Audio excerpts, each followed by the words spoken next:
Sum stop because it is hard while some start because it is hard. ઘણા બધા લોકો છે જે અઘરું છે એમ માનીને પાછા બેકવર્ડ થઈ જાય છે. તો ઘણા બધા લોકો શરૂઆત જ એ રીતે કરે છે કેમ કે અઘરું છે. જો સહેલું હોત તો બધા જ લોકો એ છે કરી લીધું હોત. મુખ્ય વાત એ છે કે તમે કોઈ પણ પરિસ્થિતિને છે કેવી રીતે જોવો છો.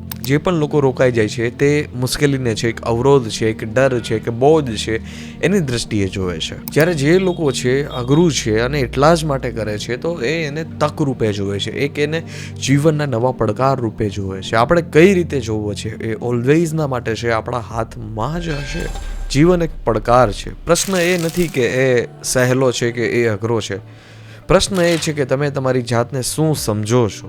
હકીકતમાં આપણે પોતાની જાતને જે સમજશું, જે સ્તરના સમજશું, જે માનસિકતાના સમજશું, એ જ આપણે બની જશું. એ જ વાસ્તવિકતા છે. મુશ્કેલી છે એ તમારી સામેની દિવાલ નથી, એ તમારી અંદરનો દરવાજો છે.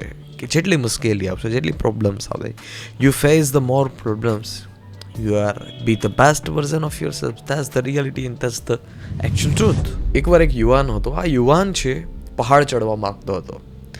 લોકો કહે પહાડ ચડવો અઘરો છે, તારાથી નહીં થાય, બહુ કઠિન છે, મૃત્યુને પડકાર કરવો એ સમાન છે.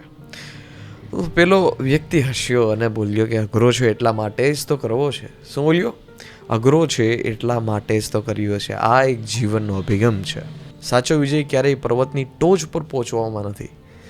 સાચો વિજય છે કે વચ્ચેનો જે ફેઝ છે એ ફેઝમાંથી આપણે કેવી રીતે નીકળીએ, આપણે કેવા વ્યક્તિત્વ બની જાય, કઈ વિચારશ્રેણીની હદ સુધી આપણે પહોંચીએ, એ બેસ્ટ છે.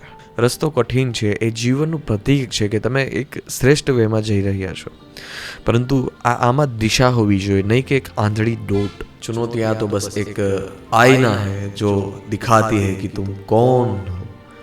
अगर हिम्मत है तो उसी आईने में देखो और अपने डर को पहचान कर तोड़ दो. સો આજના આ શોર્ટ વિડીયોમાં આટલું જ. ફરી મળીએ આવા વિડીયો સાથે. ધન્યવાદ.